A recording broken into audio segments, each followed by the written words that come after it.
Africa Today. Thank you so much for joining us. My name is Nahaba Kajura, and in the headlines, government cautions people to keep health standards to avoid diseases like cholera. And the Democratic Republic of Congo reopens reparation case against Uganda and demands $4 billion for compensation. And rebels vow to take capital after Chadian president killed.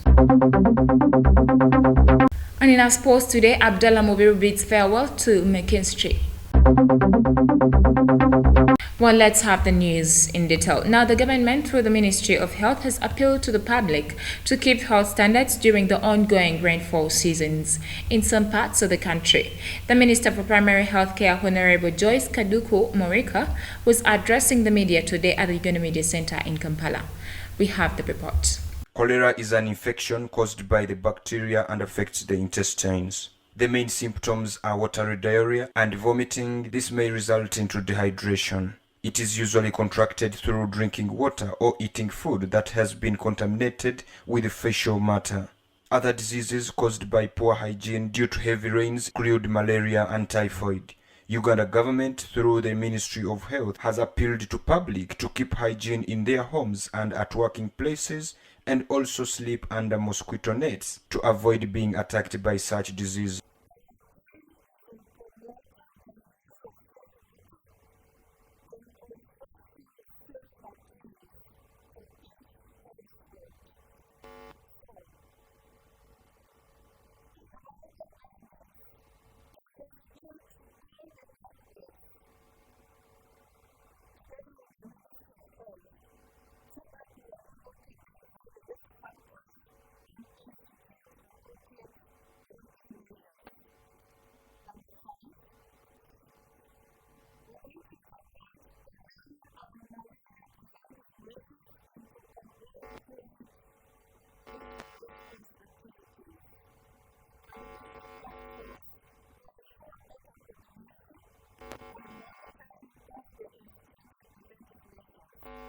Districts that suffer during heavy rains and floods include Kasese, Moroto, Nebi, Pakwach, Zombo, Busia, Hoima, Ntoroko, and government has secured over 1 million doses to continue immunizing people in these areas, as Minister Kaduchu narrates.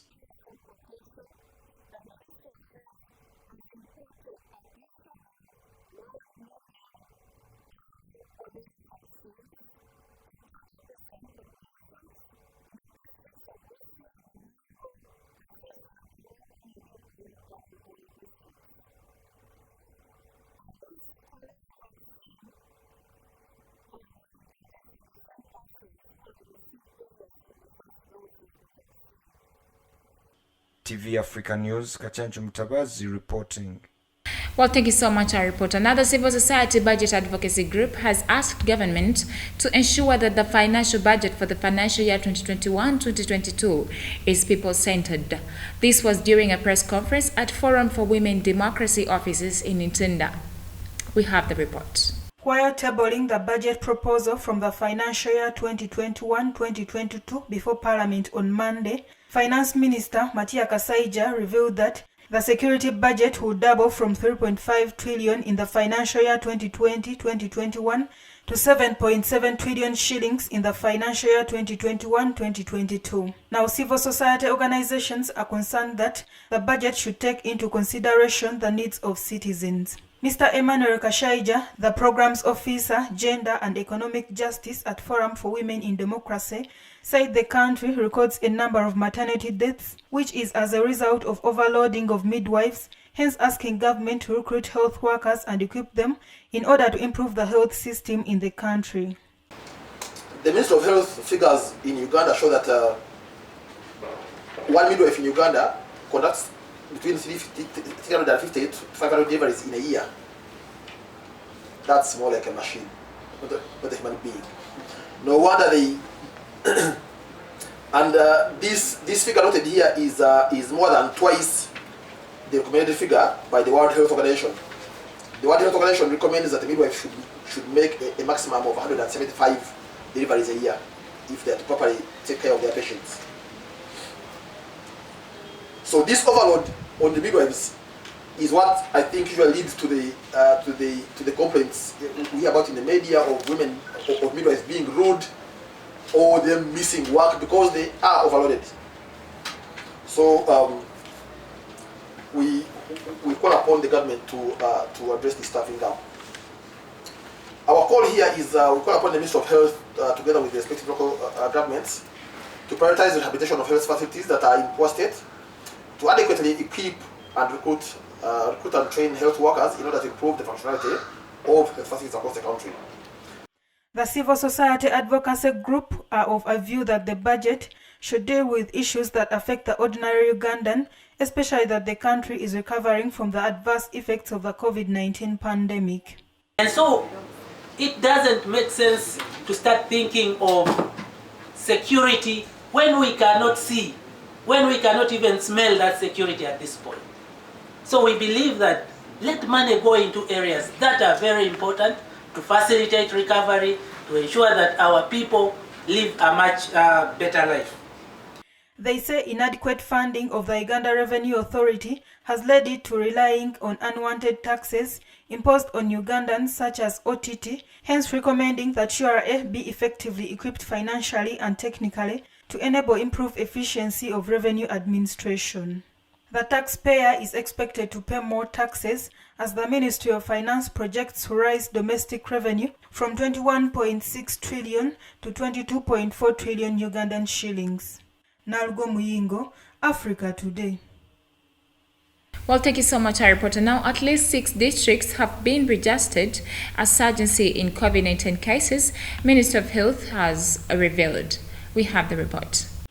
Dr. Charles Olaro, the Director of Curative Services at the Ministry, said Gulu, Oyam, Arua, Amoru, Kitgum, and Kampala have had an increase in the number of COVID-19 cases. Ministry of Health statistics show that in the past 1 month, Gulu registered 93 COVID-19 cases, Oyam 32, Arua 33, Amoru 19, Kitgum 19, and Kampala 318. The statistics also show that on the 20th of February, Kitgum district had registered 1 case in December, 4 in January, and none in February. Gulu registered 44 cases in December, 25 in January, and 14 in February. Oyam had 5 cases in December, none in January and February 20th. Dr. Olaro said testing is low, which could be the reason why some districts are registering more cases than the others, and the vaccination to attain herd immunity is very crucial. He added that having a resurgency plan and drumming the need to observe standard operating procedures and being focused on, among others. In response to the resurgency, basic actions such as tracking vigilance indicators, identifying and implementing interventions, continuous monitoring and evaluation, reporting and feedback are carried out according to the Ministry of Health. Nahaba Kajura reporting for TV Africa News. Well, thank you so much, our reporter. Now, the Democratic Republic of Congo has asked Uganda to pay $322 million for damages caused by its troops during the Congo invasion between 1997 and 2003. Let's have the report.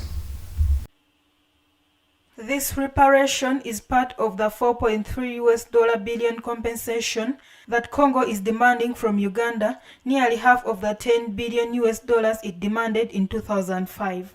The additional amount Congo is demanding is for the looting of its minerals, destroying the environment, adverse impact of the economy, and legal costs. When added, the figure totals to about $4.3 billion, approximately 14 trillion Ugandan shillings. The figure is a drop from $10 billion that DRC has demanded from Uganda in 2005 when it won the case it had filed in the International Court of Justice. The Hague-based ICJ reopened the case this week with submissions from DRC after the two countries failed to agree on an amount for more than a decade.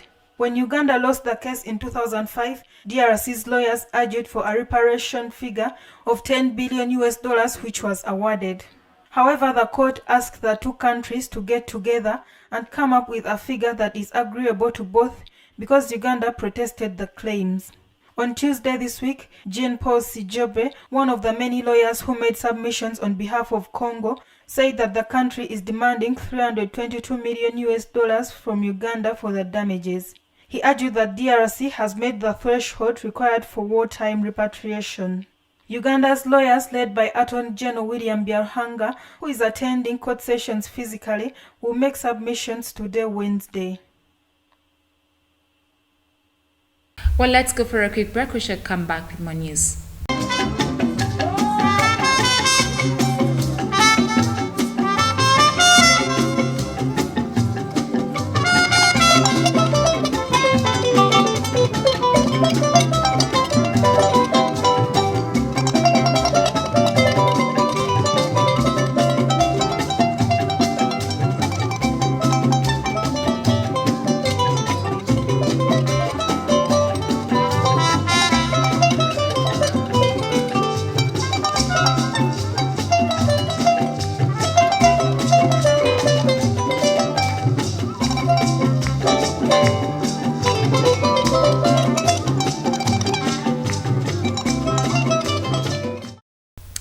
Welcome back for the break. You're still watching TV Africa, the right to know. Now, in our international news today, the political and security situation in the Central African Republic was the focus for heads of states who attended a mini summit in the Angolan capital Luanda on Tuesday. We have the report. Presidents of Angola, Rwanda, Congo, and the Central African Republic took part in this closed-door meeting where they welcomed the recent resolution 2566 of the United Nations Security Council that approved an increase of 2,750 military personnel to reinforce the existing contingent in the CAR. João Lourenço opened his speech by asking attendees for a minute of silence to honor the president of Chad, whose death was announced on Tuesday. The Angolan president again appealed to the international community to join the efforts of the pacification of the Great Lakes region. The news of the death of Chad's President Idriss Déby, initially also invited to join the mini-summit, shook participants because he played an important role in the pacification of the region. Tete Antonio said that the president of Chad was a very important actor to stabilize the conflict regions throughout the continent. Well, thank you so much, our reporter. Now, moving on, while the military quickly named President Idriss Déby's son as the country's interim leader, the rebel group claiming responsibility for his death have claimed that Chad is not a monarchy and vowed to continue its fight for the capital. We have the report. The circumstances of Déby's death remained murky, and some observers immediately questioned the events leading up to Tuesday's stunning announcement, raising the question of whether the military handing over to Déby's son instead of following the constitutional provisions in place amounted to a coup. Déby's 37-year-old son Mahamat is best known as a top commander of the Chadian forces, aiding a UN peacekeeping mission in northern Mali. The military said Tuesday he now will head an 18-month transitional council following his father's death. However, Chad's constitution calls for the National Assembly to step in when a president dies while in office. The military called for calm, instituting a 6 p.m. curfew and closing the country's land and air borders as panic kept many inside their homes in the capital, N'Djamena. While moving on, the former Minneapolis police officer Derek Chauvin, who knelt on George Floyd's neck for more than 9 minutes last year, was found guilty on Tuesday of all 3 charges against him in one of the most consequential trials of the Black Lives Matter era. Let's have the report. We'll come back with more news.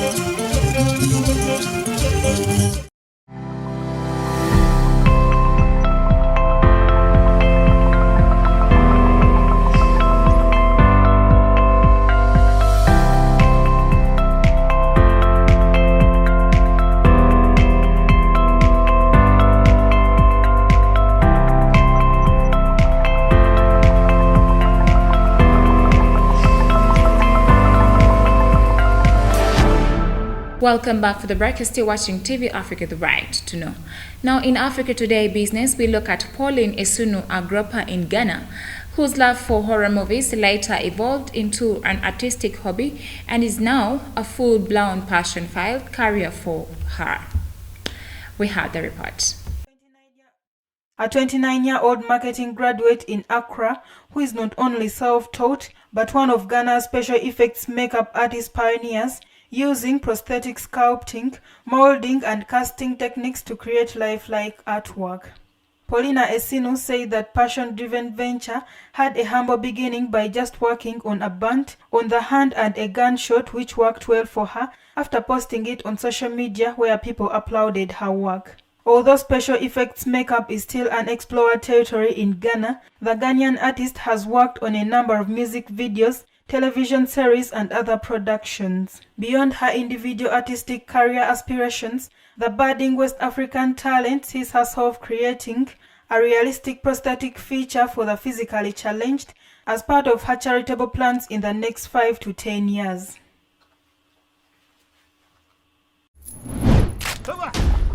Bagari.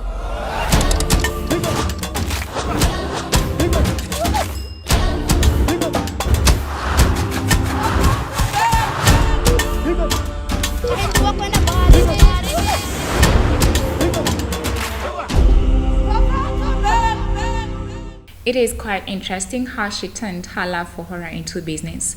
Away from business, in our Health News Today, Education Minister Ramesh on Wednesday informed that he has tested positive for COVID-19 and urged all those who she came in contact with to be vigilant and go and test for COVID-19.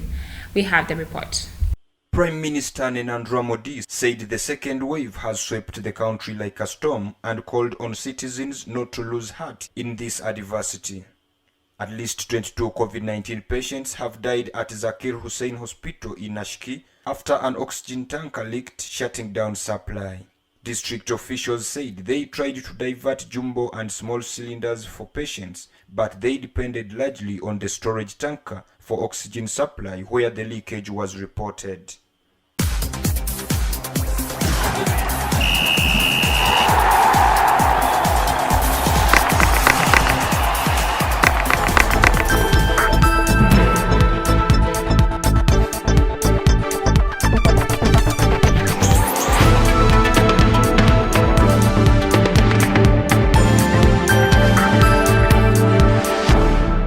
In Africa Today Sports, Uganda Cranes coach Abdallah Mubiru has bid farewell to departing Jonathan McKinstry following his agreement with the Federation of Uganda Football Association to end his contract. Let's have the report. Abdallah Mubiru has been part of the technical bench, with the 35-year-old technician took over from him after his 1-month suspension was affected on 2nd May. Unfortunately, Uganda failed to qualify for the 2021 AFCON tournament after losing to South Sudan and Malawi away from home to finish 3rd in Group B. In a simple message to McKinstry, Mubiru felt he appreciated 2019 CECAFA Challenge Cup winners' professionalism and ethics towards work. Under McKinstry's guidance, Uganda enjoyed a 67% win rate from his 18 games in charge, 12 wins, 3 draws and only 3 defeats. Katende Chawasinga, reporting.